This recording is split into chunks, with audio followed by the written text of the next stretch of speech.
tout cas, bonjour à tous. Nous sommes heureux de pouvoir être ensemble, de pouvoir louer le Seigneur ensemble. C'est sûr que c'est par un peu un moyen informatique, mais c'est ce moyen que nous voulons utiliser aujourd'hui pour être ensemble, pour vivre un peu de communion fraternelle et pour pouvoir louer le Seigneur. Oui, nous voulons apprendre à servir, nous voulons suivre notre Seigneur. C'est ce que nous voulons faire. Et c'est ce que nous pouvons faire en priant, en chantant et aussi en lisant la parole de Dieu. Et c'est ce que je vous invite à faire. Mais avant cela, je vais prier pour que Dieu bénisse ce temps de méditation de la parole de Dieu. Je vous invite à prier. Seigneur, oui, nous voulons te suivre, nous voulons te servir, Seigneur. Et nous voulons suivre ton chemin. Nous savons que ce chemin peut être très difficile, comme nous l'avons vu avec ces deux témoignages de ces deux personnes. Nous voyons ces souffrances, ces très grandes souffrances que nous ne pouvons pas imaginer. Comme nous ne pouvons pas imaginer toutes les souffrances que tu as endurées pour nous. Toi, le Fils de Dieu, tu es venu sur ta terre, tu es mort, tu es resté pour nous donner la vie. Merci. Aide-nous, Seigneur, à te servir. Aide-nous, Seigneur, à comprendre que notre vie ne nous appartient plus, mais c'est une vie pour toi. C'est une vie qui est faite pour toi, Seigneur. Seigneur, bénis-nous. Bénis-nous, Seigneur, au moment où nous allons ouvrir ta parole. Que nous puissions avoir des oreilles de serviteurs. Que nous puissions avoir des oreilles de serviteurs qui entendent pour l'appliquer à nos vies. Parce que tu sais si souvent, Seigneur, nous avons des cœurs qui peuvent être durs, qui peuvent être durs, Seigneur, et si fermés. Mais que ton Saint-Esprit vienne dans nos cœurs, travaille nos vies, pour que nous puissions que nous puissions vraiment écouter, que nous puissions vraiment entendre par ton Saint-Esprit ce que tu veux nous dire à chacun ce matin. Sois loué, sois célébré à jamais. Dans le nom de ton Fils Jésus-Christ, je veux te prier. Amen. Alors, le psaume qui était proposé pour porte ouverte concernant cette journée consacrée aux chrétiens persécutés, c'est le texte que vous avez lu à la fin de la vidéo. En fait, c'est le verset 11, le début du verset 11 qui dit « Arrêtez et sachez que je suis Dieu ». Et donc, ce texte se trouve dans le psaume 46. Nous allons lire tout le psaume 46 et nous allons particulièrement nous arrêter sur ce verset 11, même si bien sûr nous allons faire référence à l'entièreté de ce psaume. Donc, le psaume 46, un psaume très connu, c'est même un psaume on dit c'est le psaume de Luther, parce que c'est le psaume voilà, qu'il aimait beaucoup et qu'il a même fait, je crois, une chanson dessus, je crois, il me semble, c'est le psaume 46. Et donc voilà, vraiment, c'est un texte vraiment particulièrement marquant qui nous encourage à trouver en Dieu notre refuge, notre rempart. Donc, psaume 46, verset 1. Au chef de chœur, un cantique des Coréites pour voix de soprano. Dieu est pour nous un rempart, il est un refuge, un secours toujours offert lorsque survient la détresse. Aussi, nous ne craignons rien quand la terre est secouée, quand les montagnes s'effondrent, basculant au fond des mers, quand grondant et bouillonnant, les flots des mers se soulèvent et ébranlent les montagnes. Il est un cours d'eau, dont les bras réjouissent la cité de Dieu, qui est la plus sainte des demeures du Très-Haut. Dieu réside au milieu d'elle. Elle n'est pas ébranlée, car Dieu vient à son secours dès le point du jour. Des nations s'agitent, des royaumes s'effondrent, la voix de Dieu retentit et la terre se dissout. Avec nous est l'Éternel des armées célestes. Nous avons pour citadelle le Dieu de Jacob. Venez, contemplez tout ce que l'Éternel fait, les ravages qu'il opère sur cette terre. Il fait cesser les combats jusqu'aux confins de la terre. L'arc, il a brisé, il a rompu la lance, il a consumé au feu tous les chars de guerre. Arrêtez, dit-il, et sachez que je suis Dieu. Je triomphe des nations, je triomphe sur la terre. Avec nous est l'Éternel des armées célestes. Nous avons pour citadelle le Dieu de Jacob. Jusqu'ici, la lecture de ce texte, de ce psaume 46.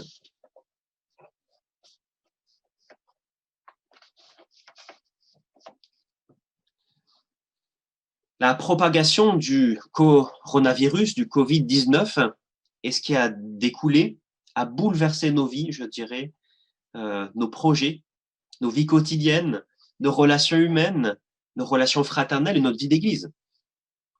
La pandémie a aussi apporté un désarroi profond avec toutes ces personnes qui sont décédées. Des millions de personnes ont perdu leur emploi dans des pays où il n'y a pas de protection sociale. Donc cette crise sanitaire, économique, sociale n'est pas près de s'arrêter de suite, mais va durer peut-être des semaines, des mois, des années, nous ne le savons pas, Dieu seul le sait. Face à cette dure réalité, nous pourrions tomber dans la tristesse, le fatalisme, la rébellion. Et ce psaume va nous encourager à savoir quel positionnement nous devons avoir. Quelle réaction nous avons face à cela? Soit nous prenons trop au sérieux la réalité d'aujourd'hui et nous oublions la réalité du royaume de Dieu. Nous oublions Dieu. Ça, c'est une première possibilité. Nous sommes dans le fatalisme, nous déprimons, nous sommes dans la tristesse. Soit l'autre côté, c'est celle d'échapper, on pourrait dire, à cette réalité d'aujourd'hui difficile en espérant de façon totale et entière en le royaume de Dieu. Bien sûr, il faut espérer, mais il y a aussi à vivre aujourd'hui quelque chose. Donc, il y a deux façons ici. Dieu nous demande d'avoir un bon rapport à la réalité que nous avons. Non pas être dans l'expectative d'un jour qui sera meilleur, ni en train d'être dans la tristesse pour ce que nous pouvons vivre aujourd'hui. Nous devons être avec les deux. Dieu ne demande pas aujourd'hui d'être dans une salle d'attente dans les prochaines années, dans les prochaines semaines, les prochains mois. Il ne demande pas de dire, d'attendre, attendez que cela aille mieux pour vivre votre vie chrétienne, de disciple de Jésus, de croire en Dieu, de témoigner, de vivre votre foi au quotidien. Dieu veut que nous accomplissions aujourd'hui son plan. Pas simplement dans 6 mois, dans 1 an, dans 10 ans, mais aujourd'hui. Dieu veut que nous agissions aujourd'hui pour son royaume. Et le psaume 46 est très intéressant, très important pour nous montrer quel positionnement nous devons avoir dans ces situations qui sont très difficiles. Alors, avant d'aller plus loin, on peut rapprocher un peu le contexte du psaume 46 avec notre propre contexte. Le psaume 46 a été écrit au moment où, vous savez, Ézéchias, le roi Ézéchias, et donc autant aussi d'Ésaïe, il est face au roi d'Assyrie. Il est face à ce roi d'Assyrie qui assiège Jérusalem. Le peuple est dans la crainte parce qu'ils connaissent ces envahisseurs qui sont connus pour leur grande cruauté. Mais Dieu agit, intervient.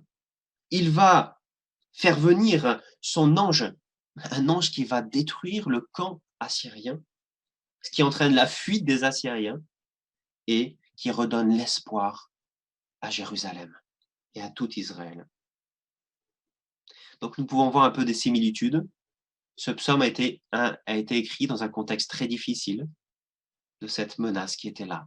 Comme nous aussi, nous pouvons être aussi dans un contexte difficile aussi aujourd'hui avec cette crise du coronavirus, avec toutes les conséquences inimaginables que cela peut avoir sur nos vies.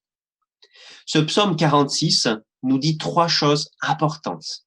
La première chose importante que ce psaume nous dit, c'est arrêtez. Deuxième chose que ce psaume nous dit, c'est arrêtez et sachez que je suis Dieu. Et une troisième chose, arrêtez, sachez que je suis Dieu et rappelez-vous qui vous êtes, que vous êtes ses serviteurs. Donc, premièrement, arrêtez. Au verset 11, il est dit cette chose inattendue. Arrêtez. Et ce n'est pas un appel à ralentir, c'est un appel à cesser toute activité physique et dans notre tête aussi. Parce que notre vie peut avoir un rythme important. Et nous sommes appelés à nous arrêter. Et ce confinement, peut-être que nous vivons, est peut-être l'occasion encore plus de nous arrêter. Mais il y a deux solutions pour s'arrêter. C'est nous-mêmes qui nous arrêtons et on dit on s'arrête. Je m'arrête pour prendre du temps avec le Seigneur. Soit c'est plutôt Dieu qui nous arrête. Et bien souvent, ce qui se passe dans la Bible, on le voit bien souvent, qu'est-ce qui se passe? C'est Dieu qui est obligé d'arrêter ses enfants pour qu'ils reviennent à lui, pour qu'ils vraiment se reviennent à lui et se reconsacrent à lui. Qu'est-ce qu'on peut en conclure? C'est que bien souvent, en définitive, notre rythme n'est pas forcément celui de Dieu. Mais pourquoi s'arrêter? Parce que, et ce qu'on va voir dans la deuxième partie, c'est pour nous rapprocher du Seigneur. Jacques chapitre 4, verset 8 dit cela, « Approchez-vous de Dieu et il s'approchera de vous. » Le chemin donc que nous devons emprunter, c'est celui de l'arrêt, qui nous invite à bâtir, à avoir une relation encore plus de dépendance au Seigneur. L'Église persécutée dont nous avons entendu quelques échos tout à l'heure, nous donne des leçons importantes ici. Voici ce que dit cet évangile que nous avons écouté tout à l'heure. Pour marcher avec Dieu, vous devez ralentir le pas. Voici ce qui dit cette personne-là qu'on a entendu tout à l'heure, ce pasteur, Wong Min-do. Quand on m'a jeté en prison, j'étais désespéré. J'avais 60 ans, c'était l'apogée de ma carrière de pasteur. Mais au lieu de servir Dieu de toutes ces façons, je me suis retrouvé seul au fond d'une cellule sombre. On m'avait enlevé tout ce qui avait donné du sens à ma vie en tant que serviteur de Dieu. Je n'avais rien à faire, si ce n'est apprendre à connaître Dieu. Et pendant 20 ans, j'ai eu la plus belle relation de toute ma vie. La cellule a été le moyen que Dieu a utilisé. Voici ce que dit cette personne, ce pasteur, pour nous. Moi, on m'a poussé dans une cellule, mais vous allez devoir vous y pousser vous-même. Vous êtes trop occupé pour connaître Dieu. Vous avez besoin de vous construire une cellule afin de faire pour vous-même ce que la persécution a fait pour moi. Simplifiez votre vie, connaissez Dieu. Il nous faut marcher au pas de Dieu parce que nous avons été créés premièrement pour être en relation avec Dieu et deuxièmement pour le servir. Il est normal de travailler, mais si nous ne ralentissons pas le pas de temps en temps, nous allons manquer Dieu et le bonheur qu'il veut nous offrir. Voici ce qu'il dit. Pour cette personne, ce pasteur, et la persécution et la cellule ont été l'occasion pour lui de réapprendre à marcher au pas de Dieu. Et je pense que le temps que nous vivons aujourd'hui avec ce coronavirus qui nous empêche de faire beaucoup de choses, que nous avons l'habitude, peut être l'occasion de rentrer dans cette perspective, de nous arrêter, de prendre le temps plus important avec le Seigneur.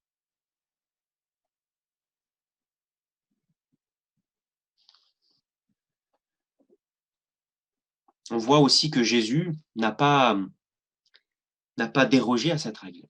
Jésus lui-même a pris le temps de se créer sa propre cellule et de se mettre à l'écart. Nous avons lu récemment ce texte de Luc chapitre 5, versets 15 à 16.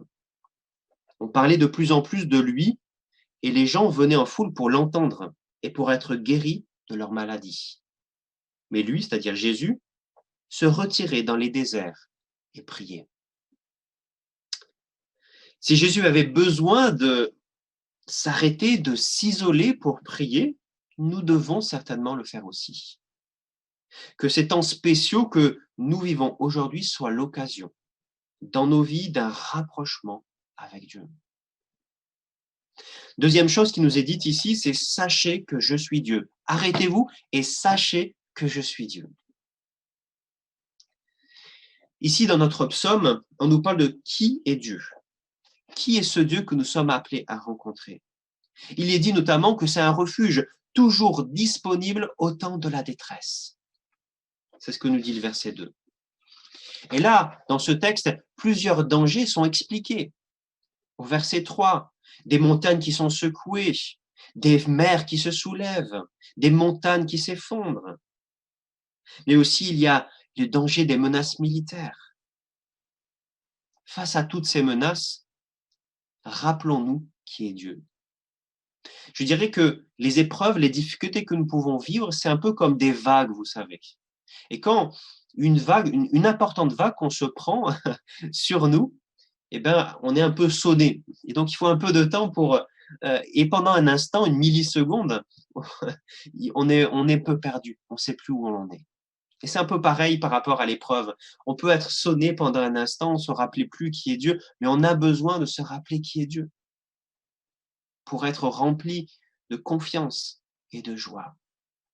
Pour nous rappeler, nous devons nous faire comme le psalmiste nous le demande ici au verset 9. Venez contempler ce que l'Éternel a fait. L'Éternel a sauvé son peuple d'une façon grandiose, extraordinaire, terrifiante même. Les a sauvés en faisant qu'il y ait cet ange destructeur qui détruise le camp des Assyriens. Et là, ici, le psalmiste dit, contemplez son œuvre. Contemplez l'œuvre qu'il a fait. Il a brisé l'arc et la lance, consumé par le feu les chars de guerre. Ici, le psalmiste nous invite à nous rappeler de cette œuvre de Dieu. Et nous devons aussi sans cesse nous rappeler des œuvres de Dieu envers nous, et notamment en Jésus-Christ. Dieu est venu nous secourir, comme il est venu secourir son peuple d'Israël face à une menace terrifiante, celle des Assyriens. Dieu est venu nous secourir d'une menace encore pire, celle du péché. Oui, il est venu, il est mort. Il a souffert jusqu'à la mort pour nous sauver de nos péchés. À la croix, il n'a pas simplement enlevé la condamnation en la prenant sur lui, mais il a la victoire sur toute puissance et sur toute autorité. Personne donc ne peut avoir la victoire finale sur nous. Oui, nous sommes bien plus que vainqueurs en Jésus-Christ. Oui, contemplons cette grâce. Et je dirais que nous avons besoin de contempler quelle menace, quelle était la condamnation que nous méritions à cause de notre péché. Et aussi contempler toute la grâce, par conséquent, que Dieu nous a fait en Jésus-Christ. Nous avons besoin de nous rappeler à la fois de qui est Dieu et à la fois aussi de contempler les œuvres de Dieu. Et face à cela, face à qui est Dieu, face à ce que Dieu a fait et fait, nous pouvons être dans la confiance. Nous pouvons être dans la joie. Oui, parce que nous savons qui est Dieu, parce que nous savons qu'est-ce qu'il a déjà fait et qu'est-ce qu'il peut encore faire. Oui, Dieu est merveilleux, Dieu est grandiose. Mais Dieu ne le fait pas ici parce que nous le méritons bien. Il ne le fait pas parce que nous le méritons bien. Il ne le fait pas parce qu'on mérite bien. C'est ce que dit David.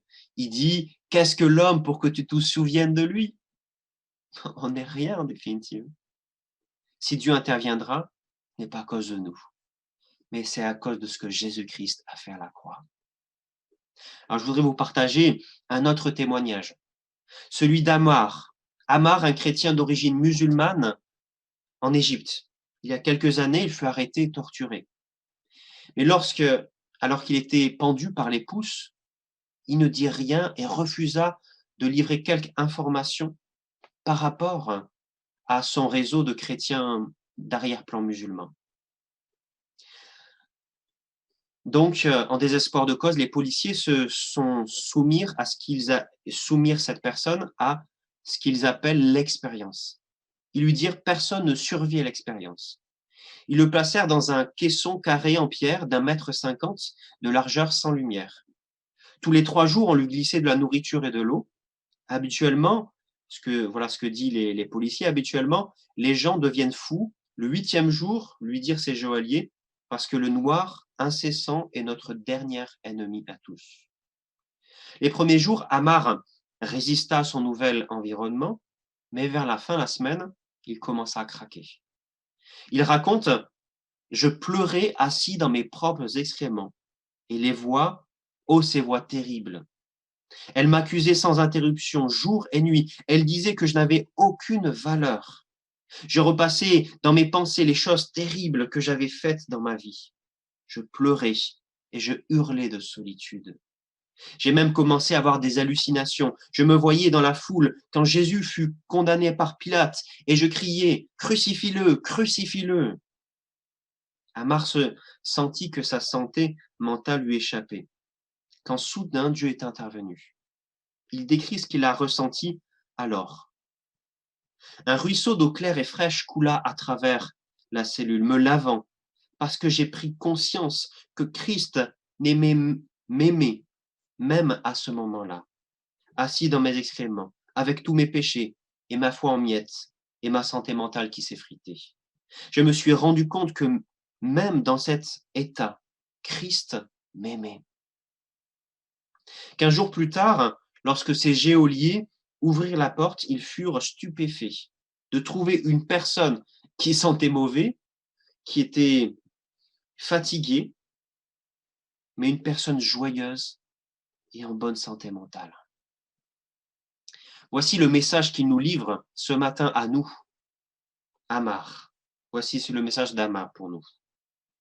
Le désert est un lieu où Dieu nous entraîne pour nous montrer combien nous sommes tout à fait indignes et cela nous vide de tout orgueil. En contrepartie, l'amour de Christ, il nous remplit. En contrepartie, l'amour de Christ dont il nous remplit est d'autant plus grand que nous sommes vides. Ici, nous voyons Amar qui a été complètement vidé de tout orgueil, de toute pensée qu'il avait des mérites pour être pleinement rempli de la grâce de Dieu, de l'amour de Dieu. C'est aussi ce que nous avons besoin dans ces temps d'arrêt, dans ces temps où nous regardons à Dieu et nous contemplons ses œuvres. Nous devons nous penser comme indignes.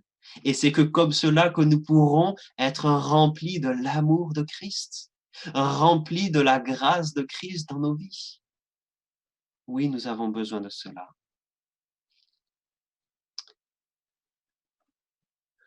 Dieu nous conduit parfois dans des déserts, dans des épreuves pour que nous reconnaissions que nous sommes indignes et que nous sachions et voyions qu'il est Dieu.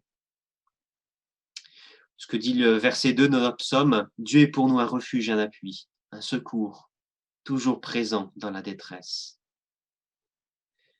Tout au long de la Bible, cette idée se répète et confirme, et nous lisons par exemple dans le psaume 100, versets 1 à 3. Acclamez l'Éternel, ô terre tout entière.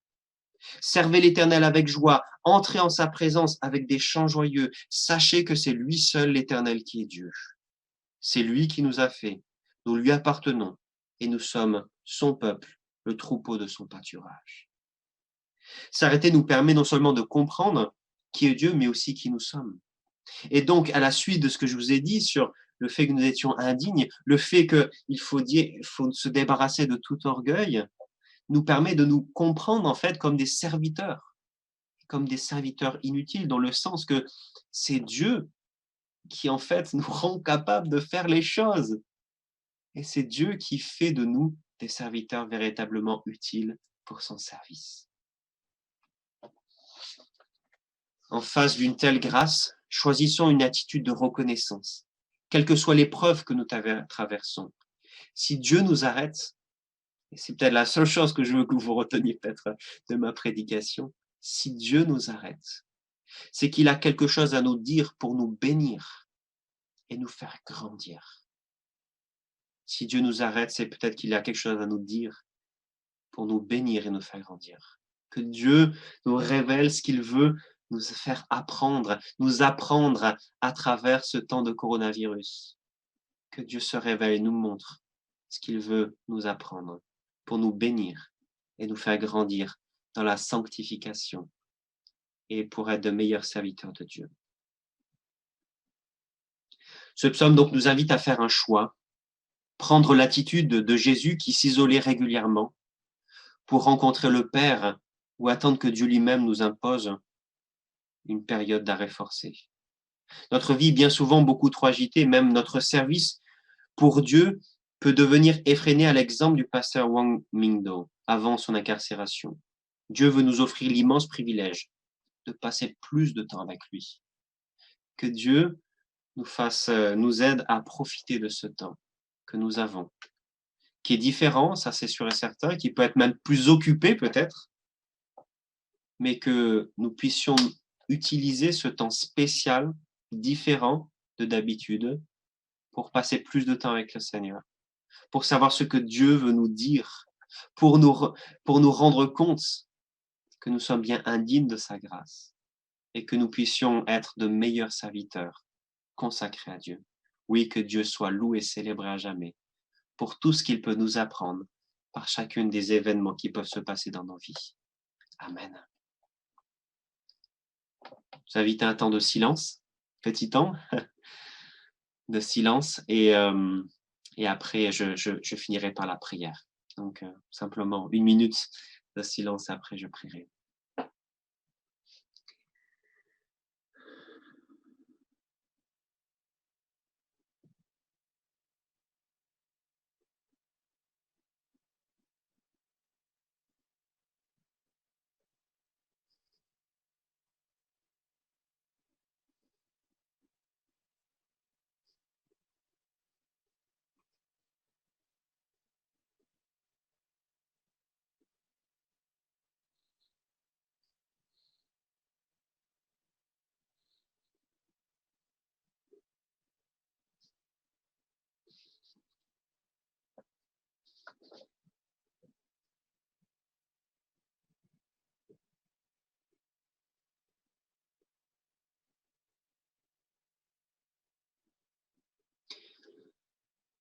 Seigneur, oui, nous voulons te remercier parce que nous croyons que tu as tout entre tes mains, que rien n'échappe, Seigneur, à ton contrôle.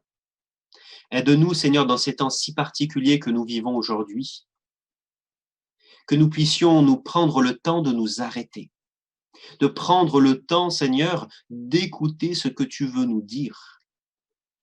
Tu vois, c'est si facile avec les activités, avec tant de choses, d'être distrait.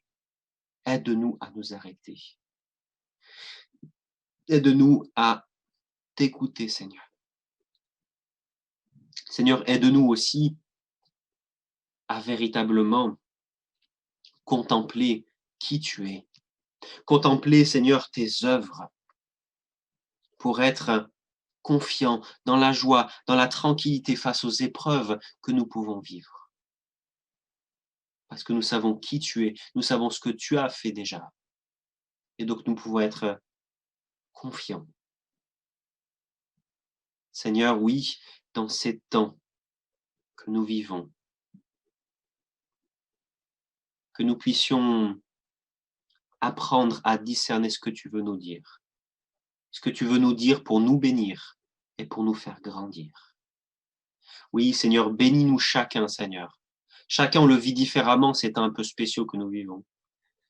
Certains, c'est comme d'habitude, d'autres, c'est plus difficile à cause de la solitude, à cause du manque de contact. Seigneur, vraiment, je veux te prier que tu nous parles à chacun, que tu nous encourages chacun à regarder à toi et à tes œuvres pour être remplis de joie et de confiance. Oui, Seigneur, c'est ce que je te demande tout particulièrement pour chacun d'entre nous, et moi le premier. Oui, je te demande cela dans le nom de ton Fils Jésus-Christ. Amen. Nous allons avoir maintenant le repas du Seigneur. On aimerait partager un chant, peut-être si possible, avant. Oui, bien sûr. C'est un chant en anglais qui se base sur le verset 11 du psaume qu'on a lu, donc on aimerait vous le partager. Super. Be still and know that I am God. Be still and know that I am God. Be still and know that I am Be still and know that I am God. Be still and know that I am God. Be still and know that I am God.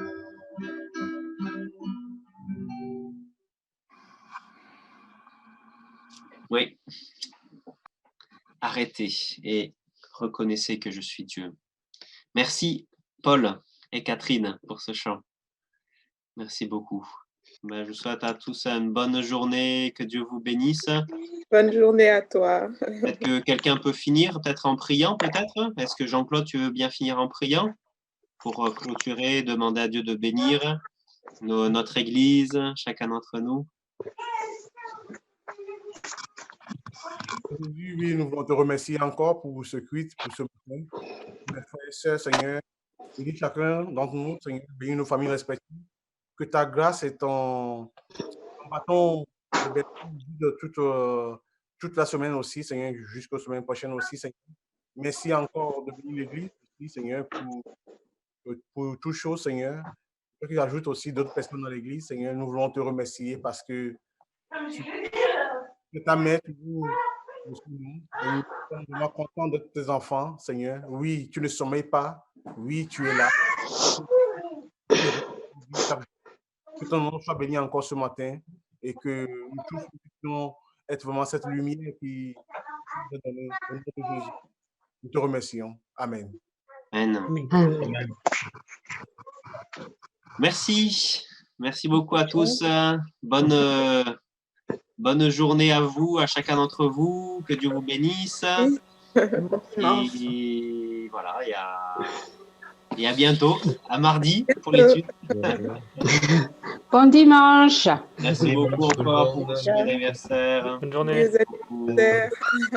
Ciao. Dimanche.